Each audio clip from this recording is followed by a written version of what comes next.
My joy is her joy, is his joy, and our joy to share.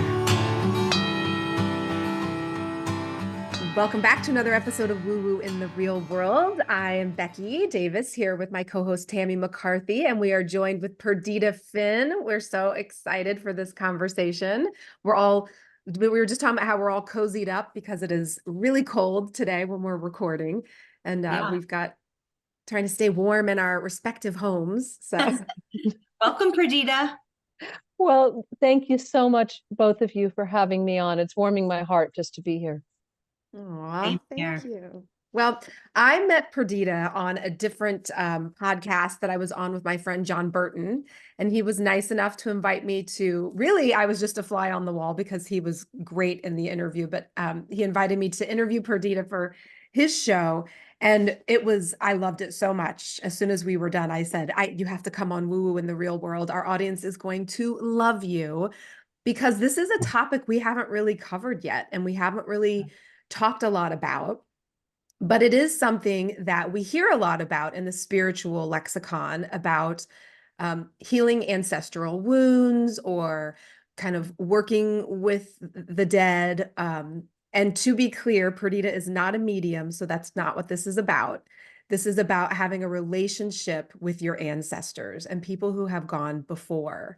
And so we'll get more into that. We're going to dive deeper into that. That sounds like the most woo-woo thing you've said yet. Right? Exactly. We're going to dive deep into that and bring it here to the real world. So never fear. It's not going to be like inaccessible for anybody. But this season in particular, we're really focusing in on people's stories and really learning more about how they really coaxed their soul's calling into embodied action into the world. And so we're going to kind of start there, but we're going to start a little farther back with a question we've been asking people at the beginning of every show, which is, could you give us a little snapshot of young Perdita? So like Perdita when she was like 3 or 4 years old. What was Perdita doing then? What was she like? 5. Or 5. My agent, when she read my book, which is filled with memoir and does offer a snapshot of me at that age, and I'll share the story with you in a minute, said, "My God, you were a spooky kid." So, did you think you were a spooky kid? No, I don't. I think all children are spooky and in wonderfully, delightfully ways. I think we remember a lot when we come through. We live in a culture that doesn't help us hold on to those memories. Mm-hmm. I've never been into astrology. I think it's numerical and difficult for me. I'm a very kind of grounded, earthy person. But recently, my daughter has a friend who's a very talented young astrologist, and she sat down with me. And I didn't know this, but all of my planets are in the 8th house of death. And so, so I guess I was a spooky kid. Okay. Also, you just gave a big testament to astrology. Right. Yes, I did. And she and I are having a really profound experience together. She's a master. Anyway, Perdita 3. I was born in the 1960s to Bohemian atheist parents who saw themselves as very modern people indeed, wanting to jettison all religious mumbo jumbo, spiritual hoo-ha out the window. In fact, for my mother, that was just a kind of default mechanism. You know, she was English and she'd been born into Anglicanism, and getting rid of Episcopalianism isn't that hard. You know, I mean, it's kept on moving. My father had been born to immigrant Catholics, and for him, it was really a reaction formation. I'm going to be educated. I'm going to be a man of science. He was a doctor. He was an artist. He was, and there are two sides to this. On the one hand, they really protected me as a child from some of the worst crimes of religious experience. You know, I have cousins who are really hurt by that religious experience in very profound ways, and really consider themselves survivors of it. So I am grateful for having been protected. At the same time, they didn't have any spiritual lexicon. Mm. And they had no way to metabolize or alchemize their own spiritual longing, and or to make sense of a child who had every planet in the eighth house of death. So Wow. I'll tell you a story from my book. My father was a small town doctor who worked the emergency room late at night. And then he was often coming home from having tried to save the life of his best friend who'd been hit by a drunk driver, or putting the pieces together of some local kid who tried to kill themselves. You know, it was very intimate, very emotionally difficult work. And he would come home, and I remember as a small child that he would come upstairs and wake me up, and he would bring me downstairs and tell me stories about animals. And we would eat cereal together late at night. And I think it was a way for him of needing something wholesome and normalizing. And it was very much a magic time. It was a storytelling time in the middle of the night between him and me that was very precious. It kind of vanished as I got older, but I held on to it with a real sense that my father and I had a special, intimate bond. But it was only in the year before he died that he told me the true story of Perdita at 3 years old. And the truth was that he didn't wake me up at 3 o'clock in the morning when he came home from the operating room. He came home and found me on my knees in my bedroom before a statue of the Virgin Mary I had somehow found, no one knows where, praying before her. And it so freaked him out. I'd never been to church. There was no religious iconography in our house. There was no model for this, that he wanted to distract me from it, protect me from it. Wow. And so I didn't know this, and he only told me this the year before he died. And so that was me at age 3. And it took me a long time to get back to what I had brought through. And really, my prayer for my next life is that I have parents who are not frightened of that moment.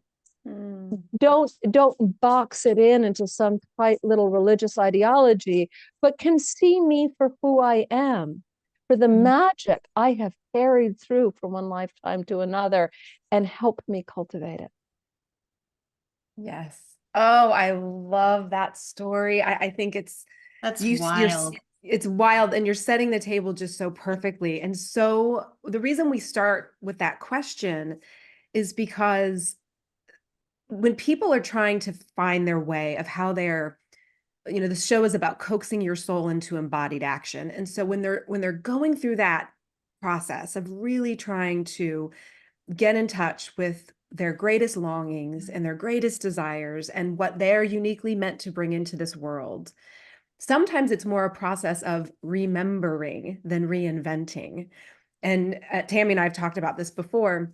That word remember is really the prefix to the word member. Remember. You are reconnecting with your soul. And as you just so beautifully said, we come through with a lot. We come through whole and exactly how we are supposed to, what we're supposed to bring into this world. It's pure. And to go back and remember, it's every single guest we've asked, their childhood story has the elements, has the essence of what they're currently doing in this world and how their soul is currently being embodied into the world. So, and the path there is not linear, though, which has been amazing. And each one of those stories has been so incredibly unique and different. It's just fascinating. We have different gifts. One of my favorite stories, and I talk a lot in my work about what I call the long story of our souls. We don't have one life to get it right. We have many lives to work with, and a lot of time. And I often say to people, what's the prayer, the longing, the seeds in your heart that you've been carrying from one lifetime to another?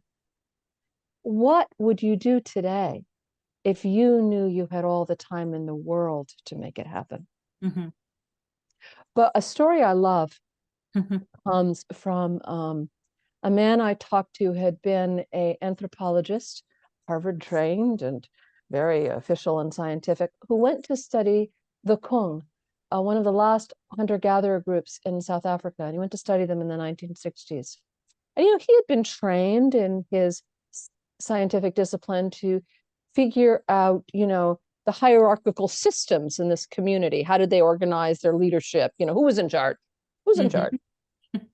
And it turned out to be almost an impossible question to answer when he arrived among these hunter-gatherers. Because at one moment, they might be walking through a riverbed area and a young 25-year-old man, very fit and strong, would seem to be in charge. And then he'd blink his eyes and they would have come to a desert area and an 8-year-old girl would be leading the way. And then an old woman, and then a young woman, and then he couldn't make sense of it. And he could not, even telling me this story decades later, he still couldn't make sense of it. And what he couldn't make sense of was they knew the 8-year-old girl was their great-grandmother who had been an expert in this particular area. And so being able to, Tyson Yunkaporta, who's a marvelous Aboriginal Australian writer, in his book Sandtalk, describes what it's like to live in a culture where your great-grandmother is your child. And to recognize that child as having all that wisdom, all those gifts, all that collected experience, that we should not just be helping that child to cultivate and remember, but that we need to benefit from. I've certainly experienced this with my own children. They've been the greatest teachers. Oh, yeah. Absolutely. And we do get, I do think that we're given exactly what we need in our children for our own growth. And just even back to your story about your parents, right, who had abandoned everything. And here they get this child who is so charged spiritually, right, to try to shake them up a little bit, to say, maybe don't throw it all out. Well, it was a hard road we had all together. Yeah. It can be, really, right? My book is about my process of forgiveness with my father after he died. But about 3 weeks ago, and I really felt like my father and I had done a lot of healing from beyond the veil. And my book is about that healing that can happen after someone dies. And I mean, real healing. My father cut me out of his will when he died. It was a bad moment. Wow. And I thought everything was good. And then I had this dream. I dreamt that I was in a field and both my parents appeared to me together. They divorced in life and I've never experienced them together in a dream. But there they were in my dream together, holding hands. And they looked at me and they said, "We would like to be your parents in your next life." And in my dream, I said, "Oh no." Woke up. I thought, well, we're healed. I don't know how healed we are. And literally, my thought was, oh no, this is not what I want. Like, I'll be your parents. Right. Fine. I sign up to be your parents. We can be friends. You can be my first grade teacher. My parents, I have to go through this all again. Can I continue the story? Please. Oh, yeah. A year ago, my older sister had ended up on dialysis, kidney failure. And just before this happened, I had prayed to my parents, who had not let her realize that she had polycystic kidneys ever. And I'd say, a lot going on there. You got to each take a kidney, get one of those kidneys working, keep her from getting on dialysis. Dialysis is a horrible experience.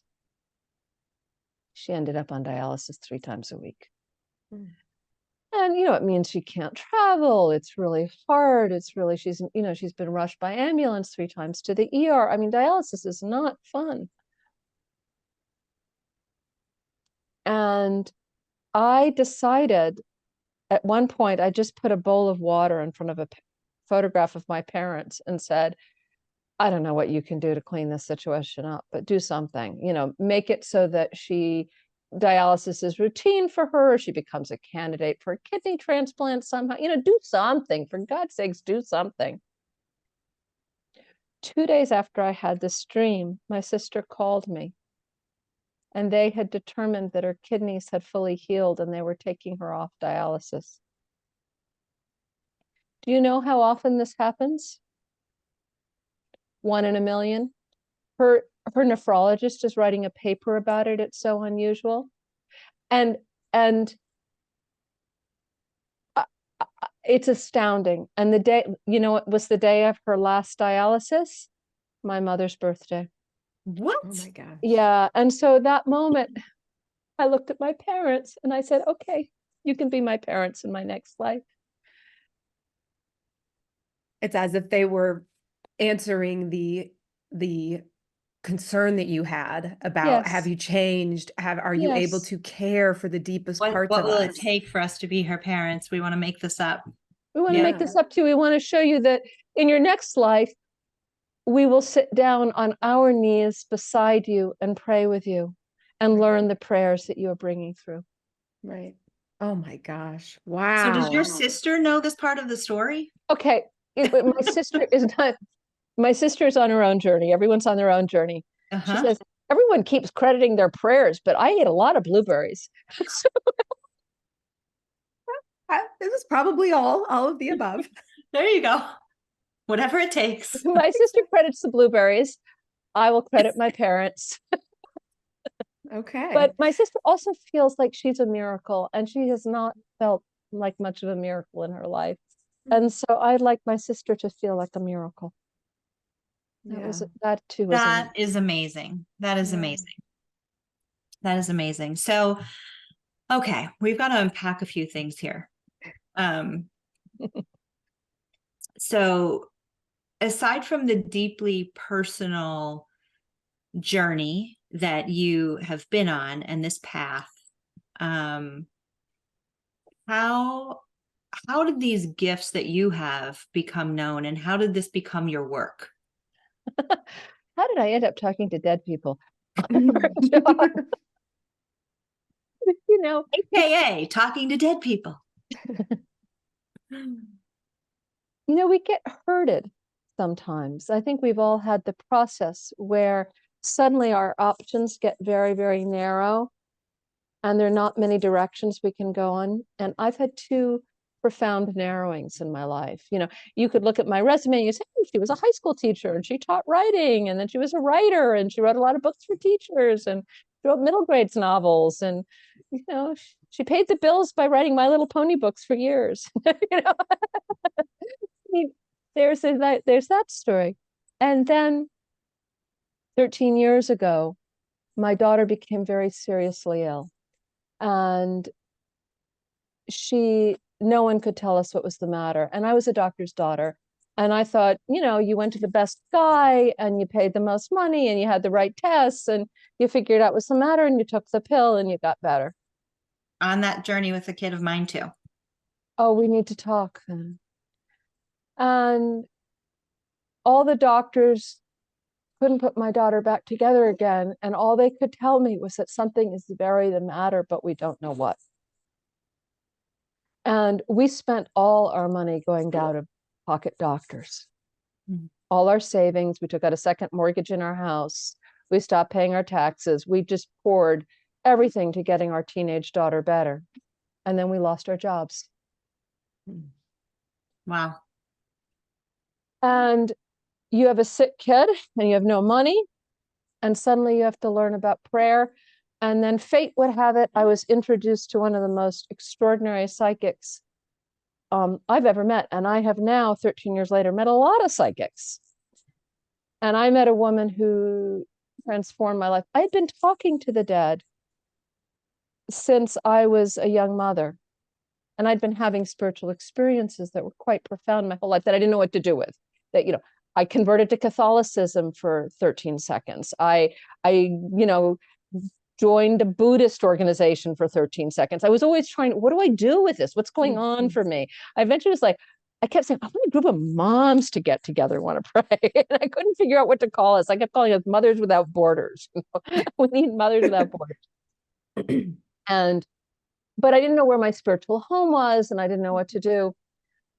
But I met this extraordinary psychic, and there were she gave me the guidance I needed. I tell this story in Take Back the Magic, so I won't repeat it here.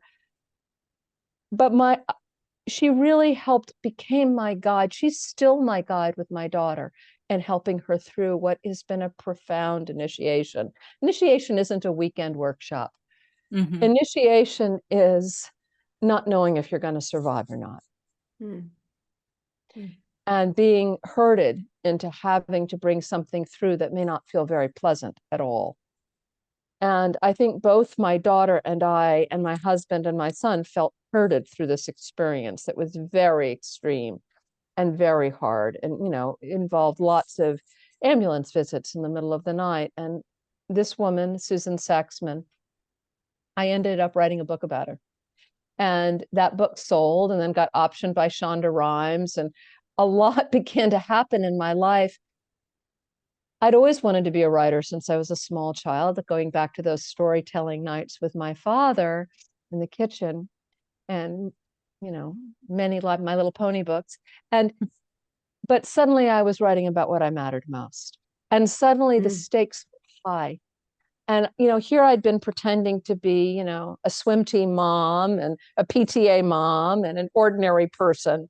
And suddenly I was being asked to be my wildest, truest self and to write about it. Ooh. And it was scary. You know, this summer, it's not always fun. This summer before Take Back the Magic came out, I mean, it's been very helpful to me how many people have said to me, thanked me for my vulnerability in this book, because it was very vulnerable. I broke out in a full head to toe rash. Just nobody knew what the hell the rash was. It was just like my body said, I'm freaking out. I am so scared. Now I feel fine. And I feel more and more a desire to be more courageous. You know, courage means heart, to live with heart. And my prayers have been answered in that I am doing the work I most love. The second narrowing was COVID. Mm-hmm. And suddenly, how are we going to make a living? Well, it turned out I advertised, I said, well, if you'd like to learn how to work with the dead, I'm going to offer a class. Who knew hundreds of people were going to show up? Yeah. So I am doing the work I most love.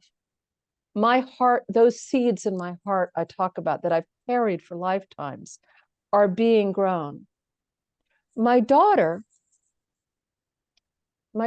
journey, you know, she would be diagnosed 7 years after she first became sick with an incurable genetic disorder. Mm.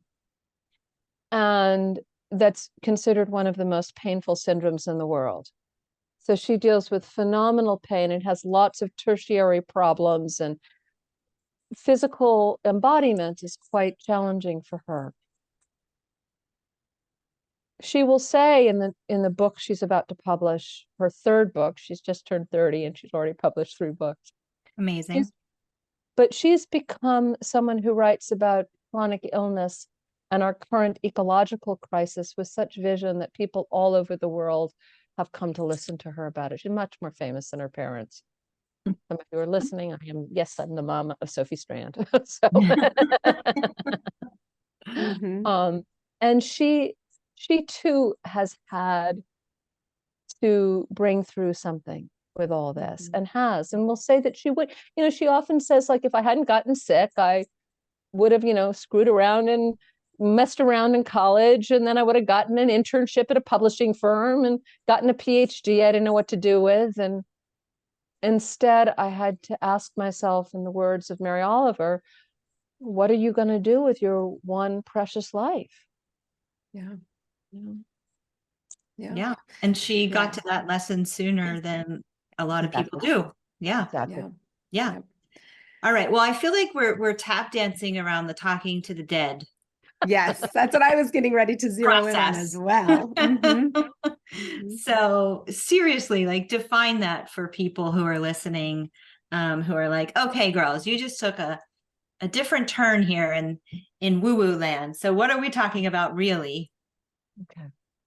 Everybody talks to the dead, and few of us admit it.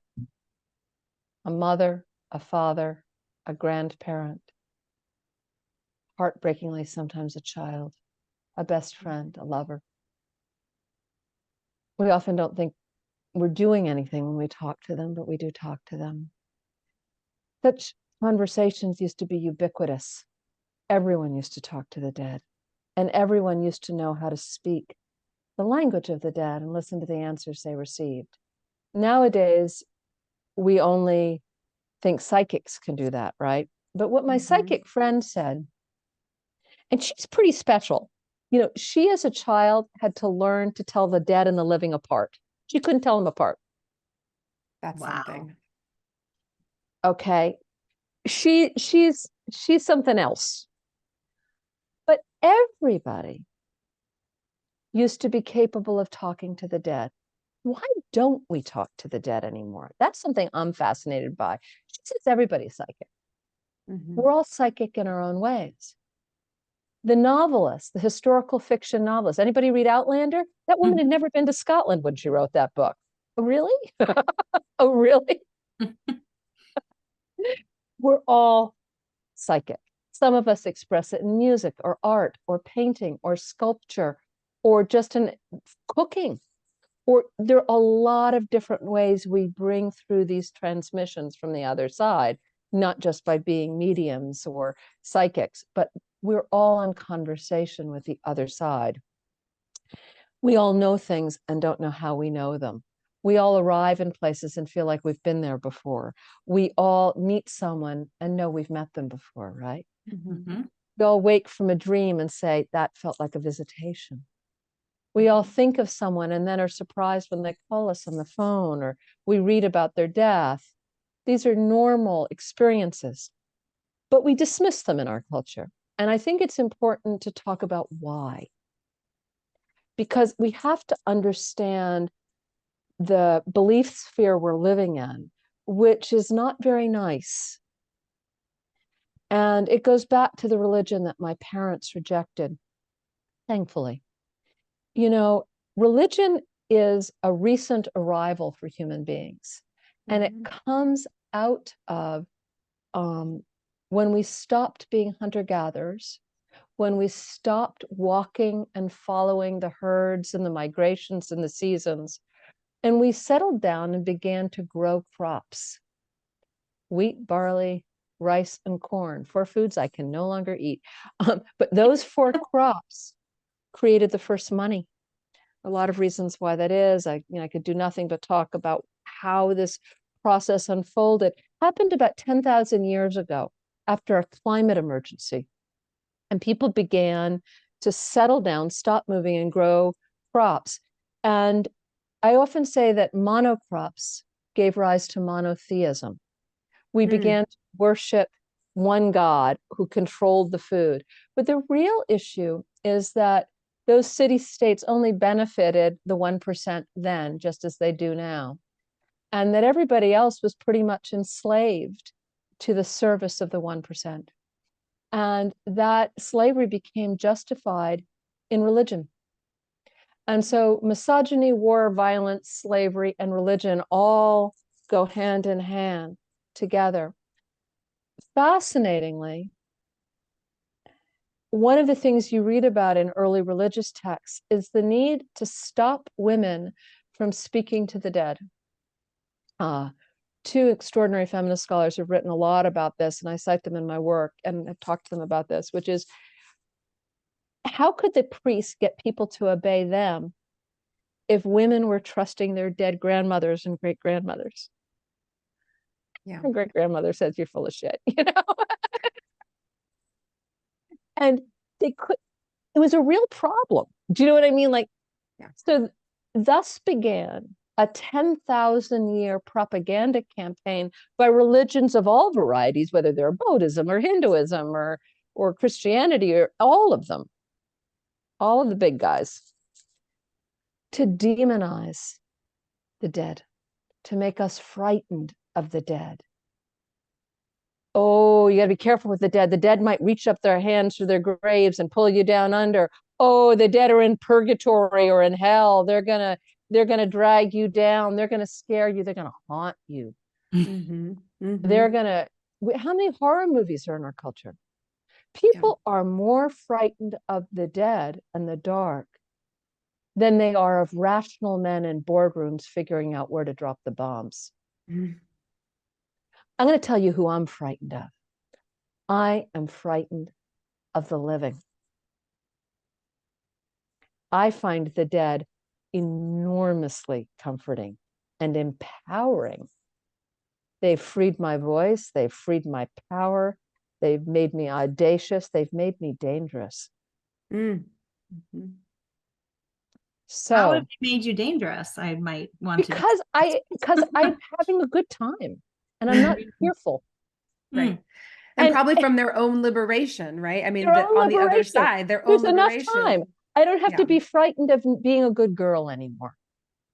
How many of us are controlled by our terror that we might not be good people, or we might be good enough or worthy enough? Yeah.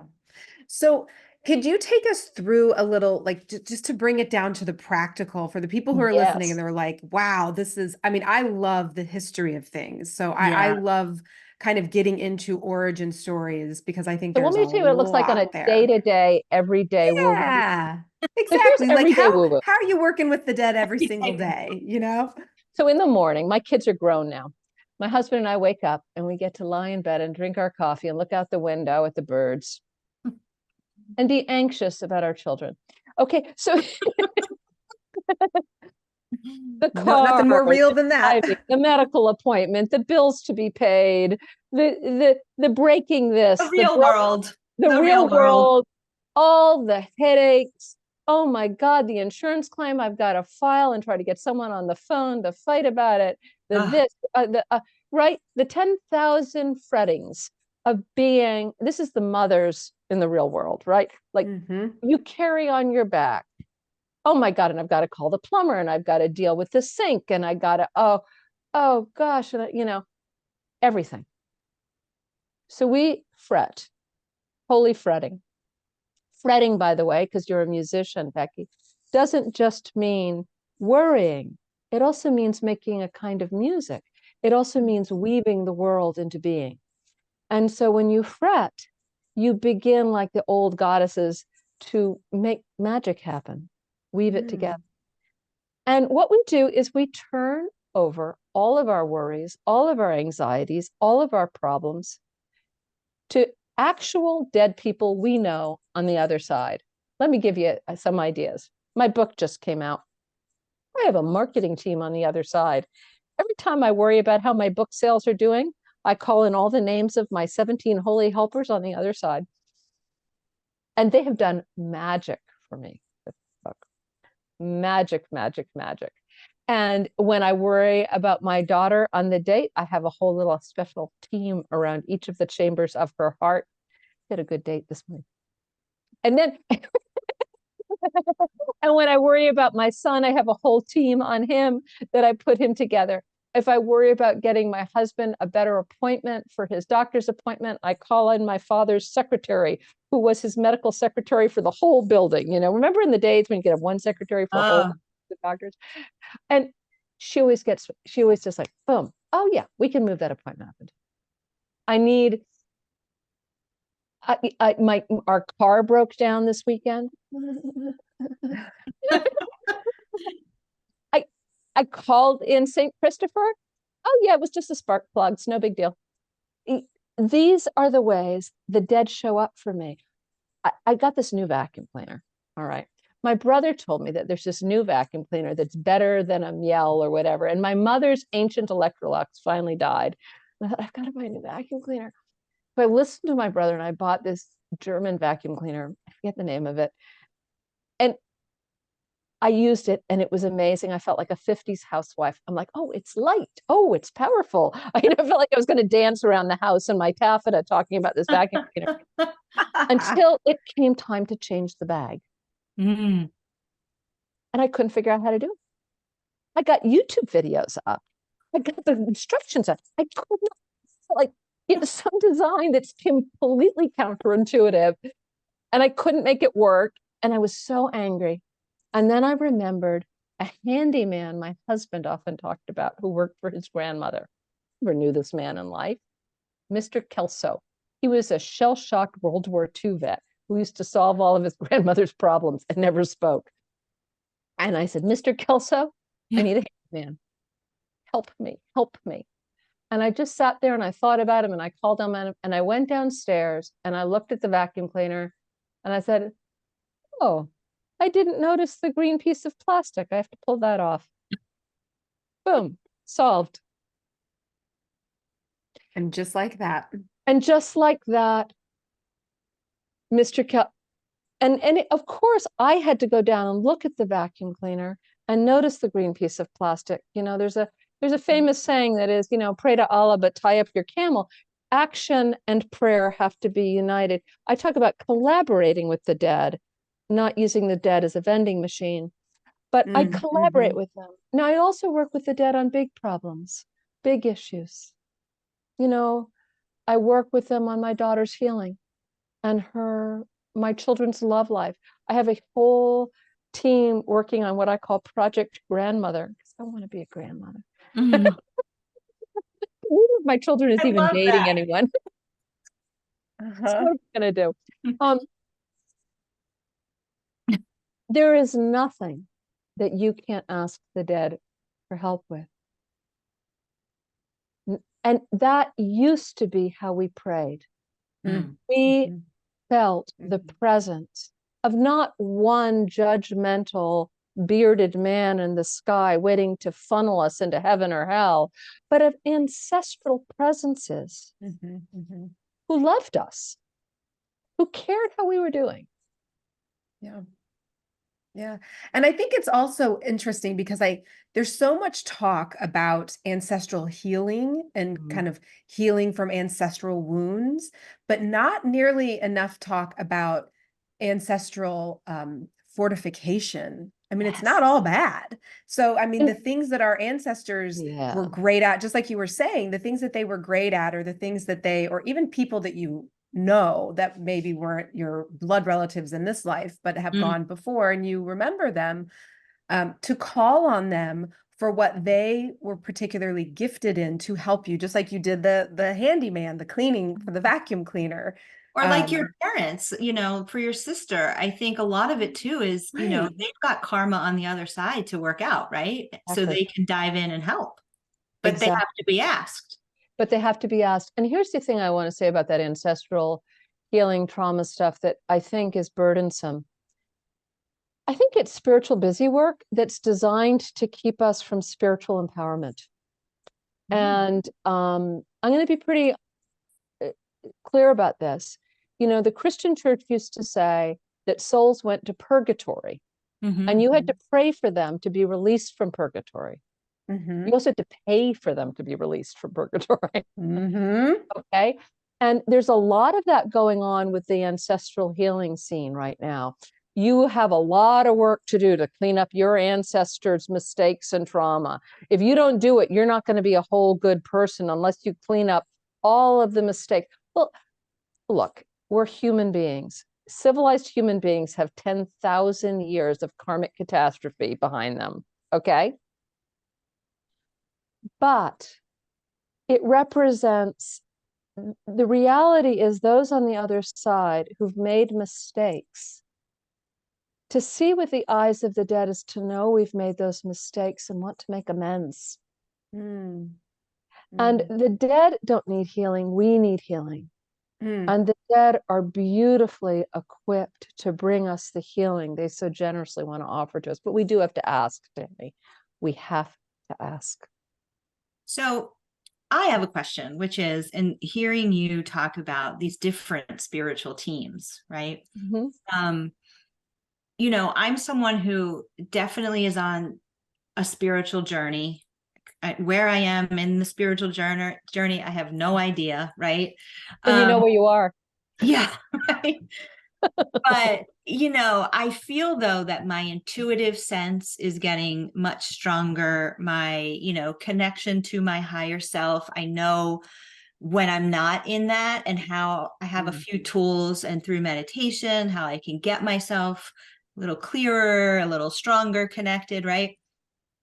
but this idea of like guides and teams and, you know, this part of this work is very fascinating to me, right?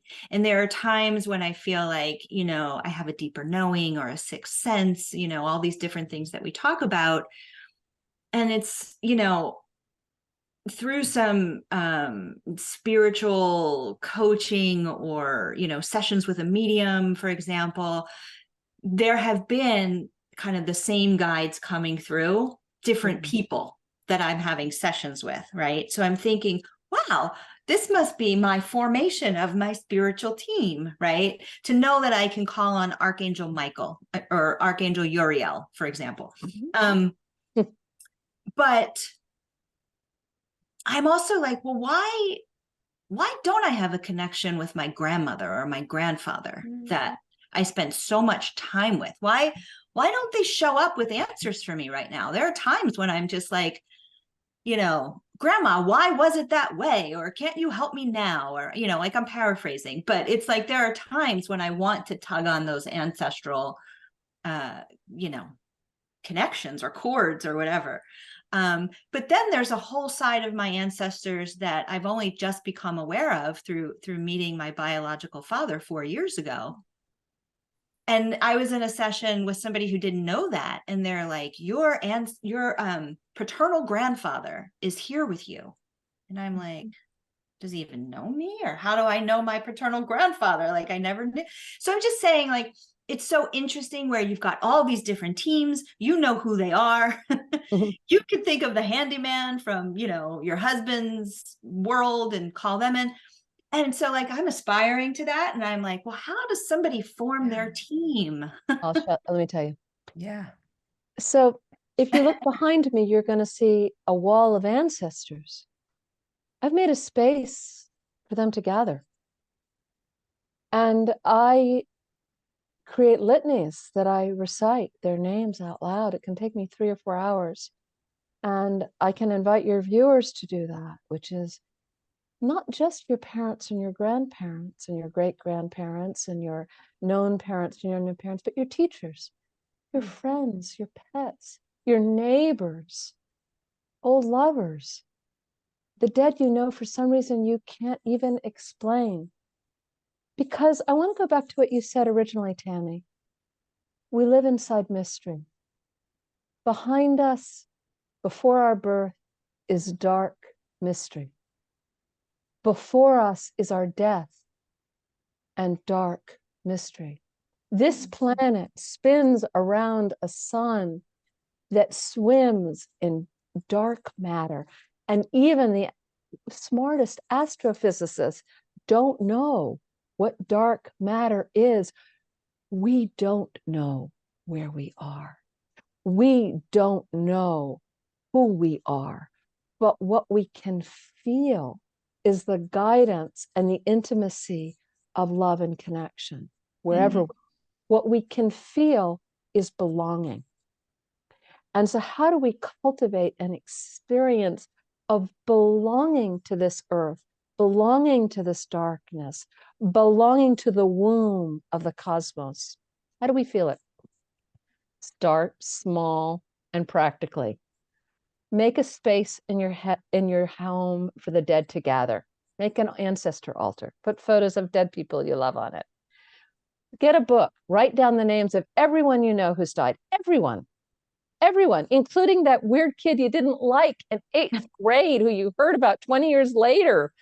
You know, everyone, because we don't know who we are. We don't know where we belong. And we don't know how we're all connected to each other. The truth is, in the long story of our souls, where great-grandmothers are becoming children again, we've all been each other's mothers. We've all been each other's children. I sometimes don't know how the dead are going to show up for me each and every day. So I am working on a new book. It's called The Body of My Mother. And it's about embodied experience of the dead and also what it's done to women and women's relationships with each other. It's a very intense book. I can't wait to read that one. Yeah. Sounds great. And it's also about my addiction to sugar and how I got sober. with the help of the dead and the ancestral grandmothers. Woo, pre-order, please. A light topic. Check it out on Beach YouTube. reading. Okay, so, but it's a hard book to write, and it's really scary. You think this book was scary? This book is really scary. Writing about your sugar addiction is vulnerable, right, as a woman. Okay. Yesterday, I'm with my daughter in the car, and she starts talking about, we're talking about high school, and she's talking about a boy she had a crush on in high school, and we're remembering him and having fun. And then she just says, oh, she remembered this girl from high school who had OD'd during COVID. I said, oh God, that was so awful. This beautiful, vibrant, talented. And we lost 3 young women in our community to ODs during COVID. 3. And none of them had been girls I knew particularly well. One had been in my daughter's class, one had been 2 years above her, one had been 10 years above her. But suddenly we found ourselves talking about all 3 of these women and their promise and the horror of their despair and their promise and their talent and their beauty and their warmth and their hearts. And I came home and said, oh, I have to print out their pictures and put them by my computer because they're going to be my guides as I write this book, which is for young women. And they want to help me with this book. Now, I'm not related to them. I wasn't friends with them. I didn't go to their funerals. I didn't even know them well enough. But they showed up for me, and they had big work they want me to do. And I'm going to honor that work. And I'm going to honor their deaths. But I have a habit of asking the dead for help. So the dead show up for me when I need help now. Start small, I tell people. Start with asking for a parking space. Start with asking for the medical test to be negative. Start with simple, everyday things. But as your faith grows, you will not predict where the dead will lead you. Yeah. Okay, I have to share this story because it is germane to the moment. Inspired. Go ahead. While I look for something. Yeah. So when I had the previous conversation with Perdita, and that was the advice you gave in that interview with John Burton. You had said, call on the dead, give them specific tasks, and assign it to their strength. And so in December, Tammy and I had this project that just came from the heavens, right? Like we both kind of like channeled this work on these invocations and guided meditations. And I've been holding this story, Tammy. It's been like, I couldn't wait to tell you, but I had to wait for this interview. Oh my gosh, I can't wait now. So these things kind of channel through us quickly, very quickly. And then we decide we're going to record them. And so we're getting ready to head into the recording studio. And Tammy has never recorded in a recording studio for something like this, like a musically based something before. And I mean, I have, but I know it's tricky. It can be tricky in recording studios. It can take a lot of time. It can be hard to get comfortable. What we were doing was unconventional. And so I didn't know if the engineer would get it. I didn't want this to turn into this long drawn out process. And I just kept saying, I just really want this to go as smoothly as the writing of these experiences went, right? Like it was so organic and it flowed, and I just want that flow to continue. And so I thought about what Perdita said, and I assigned it to my music teacher, who taught me how to play guitar, who taught me how to sing, who was my person, right? I wrote a song for her that hopefully I'll be releasing this year. And I said to her, I am giving this to you. We are going into the studio on this day, and I need you there to be the guiding hand and be the orchestrator that I know that you are, and help us make these successful and help us make the process good, because I loved everything I did with her, right? It was always, she was our choir director. She was the everything. And remember that day, Tammy, and I said, I can't believe this went so well. We got all 3 of them done in 3 hours. It flowed. Was it all perfect? No, but it was great. And I said that day, I was like, this was so great. Like this went so well. And I couldn't wait to tell you. And I did. But it's like, I can't point to that and say that was 100% her doing, right? Like, it's like you said, we had to do our part. But I do feel like her hand was on it because it went like smoother than it had any right to go. Becky, what was her name? Her name was Teresa Eckrich. Teresa Eckert. Let her bring us in for this podcast right now. You know, we're kind of conditioned to think we need some big proof that the dead are real. Right. And you tell this story, and it's proven to you that she was there. And in fact, you don't have proof you can offer at a scientific conference, but what you have is an experience of intimacy and belonging that transforms your life. And what I see happen when people begin to work with the dead like this, they explode with confidence. They start making art and doing things they never thought they could do because they feel held. Why I'm getting emotional. Look at me over here. I know it, but it's true. It's so emotional. Her hand has been on my music. I'm going to have like another story about her, about like a visitation and a song I wrote. And I do feel that like you, and I do think that once you allow that to tap in, it supercharges things. I talk about that around when my dad died. I did a whole podcast episode on how that was literally like a supercharger for my spiritual evolution. And it blew my mind. I thought it would have taken me to the depths of everything. And it did, but it put me on a supercharger, like spiritually supercharged. I feel like he and I were very close in life and was my biggest supporter. And I feel that from him now, like 20-fold. I could not have imagined feeling more supported from him in my life until he died. And in his death, I feel him so much more intimately close to the work that I do and helping me become and evolve the person that I want to become and evolve into. It's remarkable when you do start to do the dance with the dead. It changes things. It does. And, you know, here's the thing. We have a crisis of isolation and loneliness in this culture. You know, the Surgeon General recently said it was the biggest health risk in our country was isolation and loneliness. I mean, think about that. He said it's the root cause of so much of our addictions and so many of our problems, so many of our cancers, so much of our stress and upsetness, right? What happens when you begin to know you're really not alone? Yeah. You really aren't. You're really loved.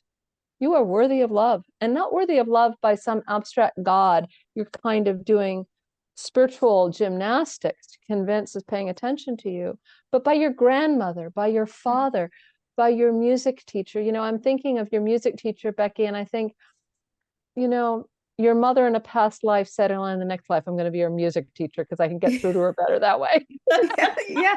Yeah. And that may have been, I can see that. Yeah. Right. Yeah. And that's what I mean by our mothers show up for us in really unexpected ways, lifetimes to lifetimes. So, Perdita, what was your relationship like with your mother growing up? Oh, Tammy. She was a piece of work. But, you know, the relationships of mothers and daughters in patriarchy are pretty fraught, aren't they? You have a daughter, right? Me? No, I have all sons. Oh, sons. Okay, so your son has health crisis. Okay. Yeah. I think we're on the other side of that health crisis, but it was an 8-year process. Yeah. Mothers and daughters have been actively, consciously separated from each other. You know, we have to know that for 200 years in Europe, women were encouraged to turn each other in as witches. Mothers were encouraged to turn in their daughters and daughters their mothers. And the thing they were most often accused of was not herbalism or midwifery, but was talking to the dead. And so what ought to be what binds us together has been used to sever us.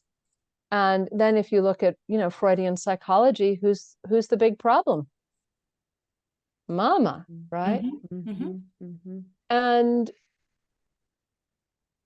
my mother and my relationship was very, very fraught in many of the traditional ways that mothers' relationships and their daughters are fraught. I loved her so much. I admired her so much. I found her absolutely impossible. I write about her a lot in Take Back the Magic.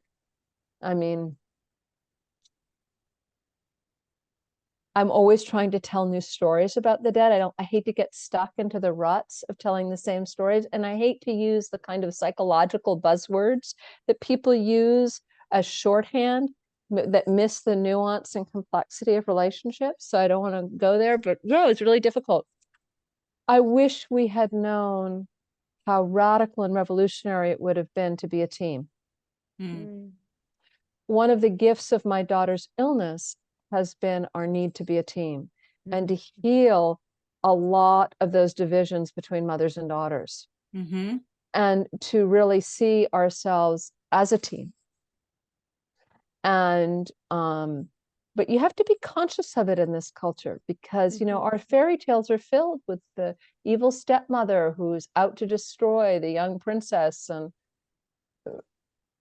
these are the rewritten fairy tales by men for women, and they're really complicated stuff. Yeah. And my mother was a witch, so it was really hard. It was.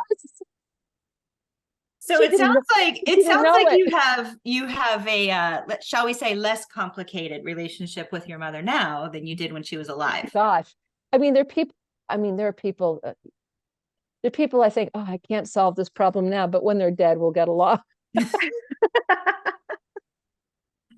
Fair. Yeah. That probably is a good segue to, in your book, Take Back the Night, or Take Back the Magic, which I have right here.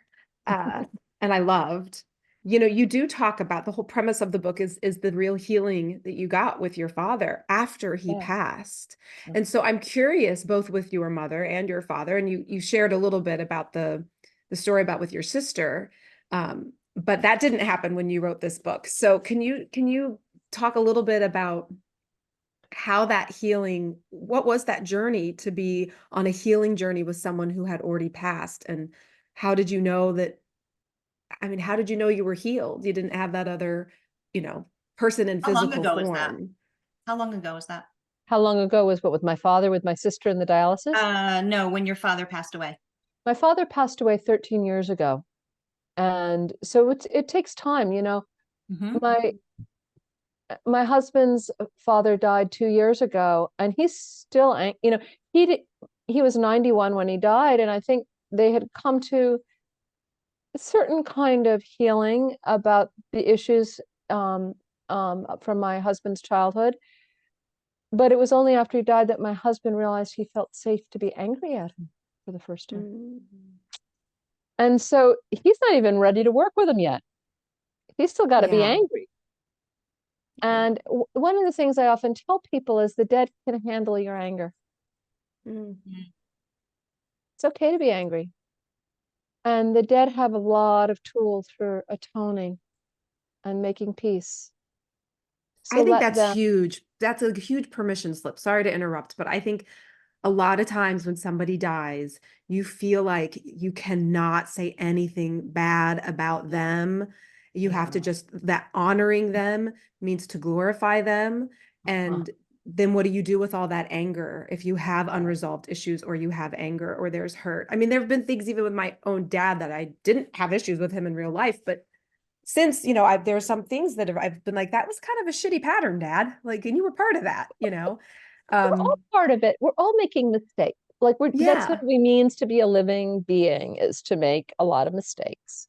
Yeah. And we all want to have opportunities to know that we have grown and changed and seen the error of our ways. But I think in our culture, we think that death is the end. And so we feel this abrupt cessation of a relationship.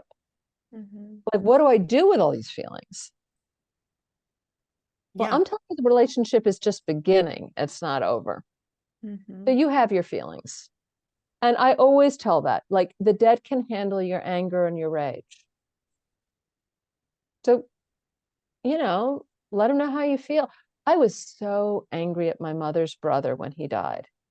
He was a professor of psychiatry at Harvard. So, you can imagine he was a really, he and my mother were always at each other. he pissed me off in about 25 different ways, none of which I can tell you because I've made a promise to him that I will never, ever tell those stories. One day I found myself in front of my altar and I just looked at his picture and I said, oh my God, I'm still so angry at you.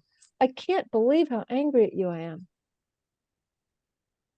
That night, I got an email from his daughter from his second marriage, who I barely know. I don't even know how she got my email, writing to me saying, Perdita, didn't your mother die of non-Hodgkin's lymphoma? Because my fiance is one of the lead lawyers in the class action lawsuit against Monsanto for people who died of non-Hodgkin's lymphoma. Would you like to be included in the class action lawsuit? Wow. Yeah, that was fast. Atonement, amends, like you said. Atonement, amends. And then I told her the story about her father, and I feel like your father and so amends were made. We, got our $3,000 from Monsanto eventually. Thanks. I'm glad my mother's life was worth so much. And then I found myself, a friend was having a very hard time with her daughter, who was in the middle of a very bad postpartum depression and wouldn't accept help. And it was frightening the grandmother. Like she thought like, oh, we're going to have to take the baby away from her. She's frightened.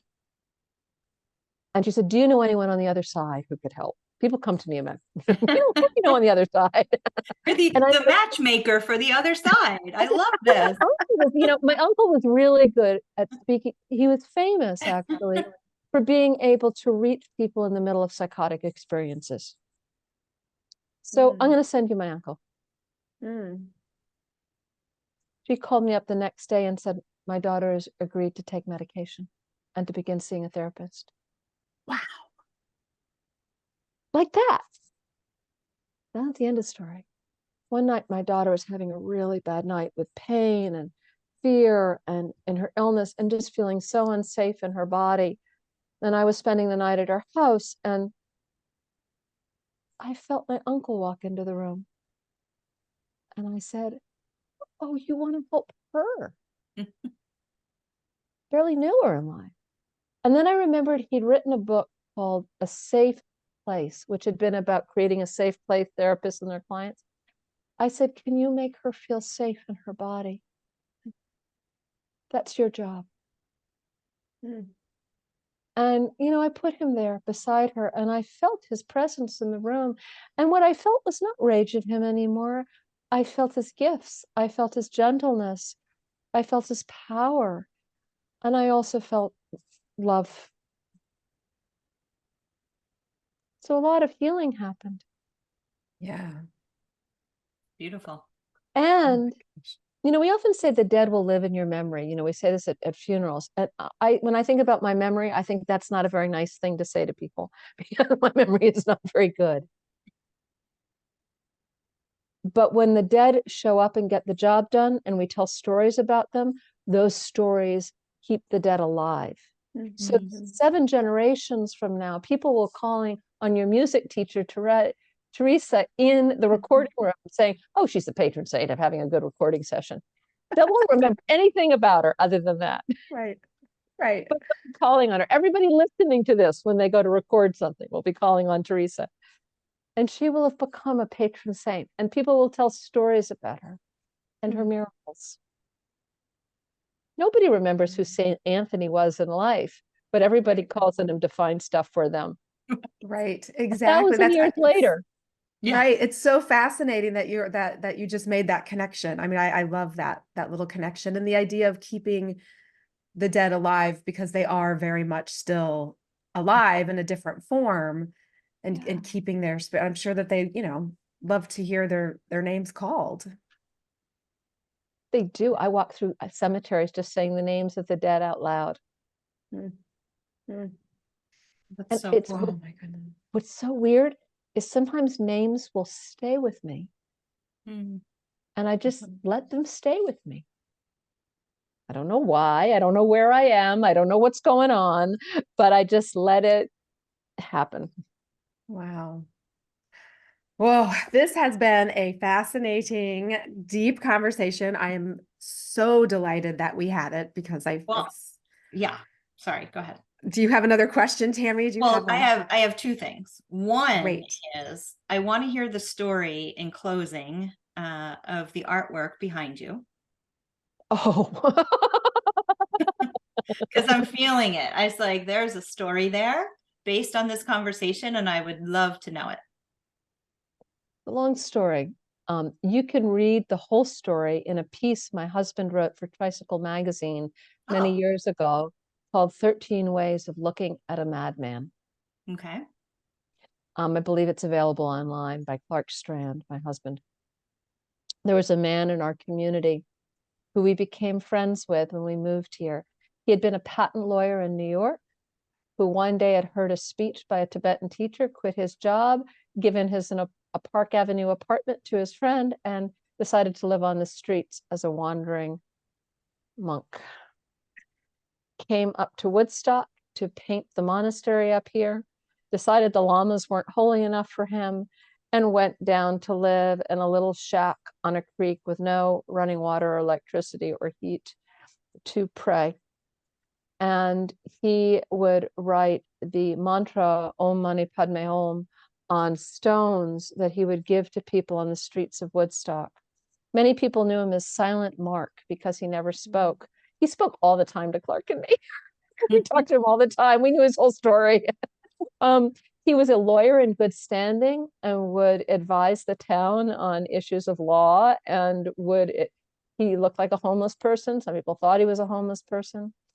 On nights in January, like today, when it was down to 10 degrees, I would get panicked and I would send my husband to go get him and bring him home to stay with us so he wouldn't freeze to death. And Clark would come into his little shack and he'd be sitting in meditation on the floor, and there would be 3 or 4 raccoons sitting with him. He used to say he only got cold in March when the sap began to rise. Wow. Now, when he died, the longer story you can read in the article, we discovered that he had painted these paintings on old sheets of cardboard, these Christian paintings in the Tibetan style.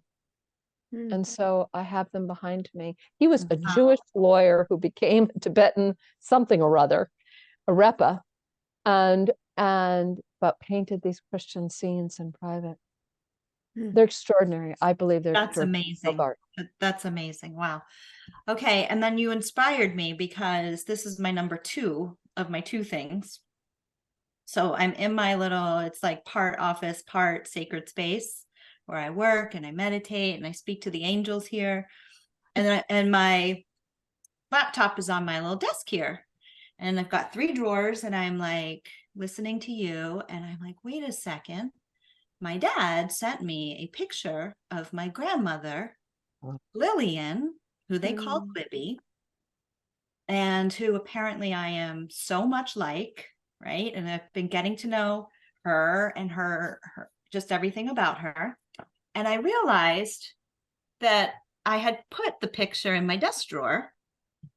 So I would like you to not focus on my bad nails at the moment. Because I need a manicure. So I'm going to go like this. Oh, me too. But this is Lillian, my grandmother, whom I've never met. But apparently I'm very much alike. And she's not going to be in the desk drawer anymore. Based on this conversation. Put her photo out and begin working with her. The dead love to have their photos out. And think, Grandma, there you go. She's going to be right here. Absolutely. And make some magic happen with Libby and tell me what happened. Will you tell me what happens when you make some magic happen with her? Yeah, we're going to have conversations. I'm just, whoa. I know this has been a whoa episode. Well, you call your show Woo Woo in the Real World, right? Well, now it might be whoa whoa. I don't know. Woo woo. Woo woo. But here's the thing. This woo woo, before technology, before inventions and communication and healing and transportation, all we had was magic. We've forgotten that magic works. It'd be wonderful if we can use both of them, right? Yeah. They're happy to use everything at their disposal, electronics, whatever. but placebos work 50% of the time. So there's magic that we can activate in healing. We can communicate through dreams and with the dead. We can travel in our dreams to places we've never been and prepare for those experiences. So I think, do any of you know Robert Moss? He's done so much about the wonderful healings that are available to us in dreams. He also lives locally. It's a great old elder in dream definitely magic. check him out. Oh yes, he's worth checking out. I have had dreams. I have had dreams. Yes. Plus, also we get the dreamer card every time we draw a card. That's right. We get the dreamer card. Okay. I'm going to introduce you to him. You should be on his podcast. You should be on your podcast. Please. He is Robert Moss, and he has written many books about resurrecting the magic of dreams and how to work with dream magic. And he lives in Albany. He's Australian. He lives in Albany. Okay, I love Australians. There's something about Australian healers. I like on the path with them. So I'm saying that's a connection that needs to happen. Yes. But yeah, we have so many more gifts available to us, so many more resources available to us than we know. Yeah. Oh my gosh. I feel like this really has flown. I feel like I have like a million more things we could. Yeah. We always need a part 2. But yeah, exactly. Perdita, thank you so much. Thank you so much. First of all, I mean, look, it's not scary stuff, right? Once we step away from the matrix and how, we've been programmed to believe these concepts, right?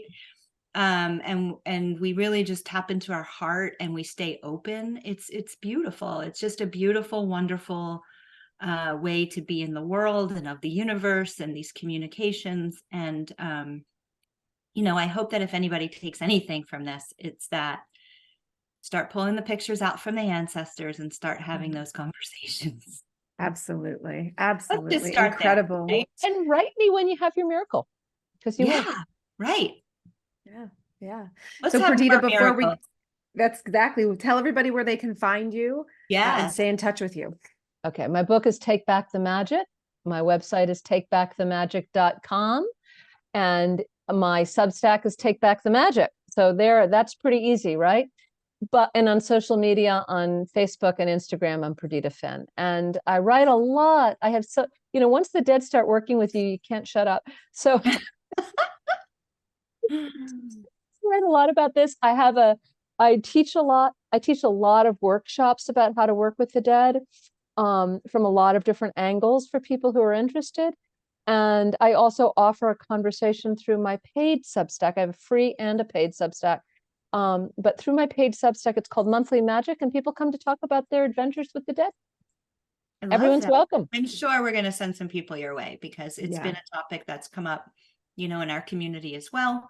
And, a lot of people have loved ones on the other side that they want to understand how they can access and make sense of it. And so I think it's just a wonderful gift and something that we can all tap into, and especially with your guidance to make it a little bit more gentle and a little bit more accessible for people, which is great. Thank you so much, Tammy, for having me on.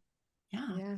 Thank you so much. It was a great show, and we'll see you guys back here again for another episode of Woo Woo in the Real World. Take care.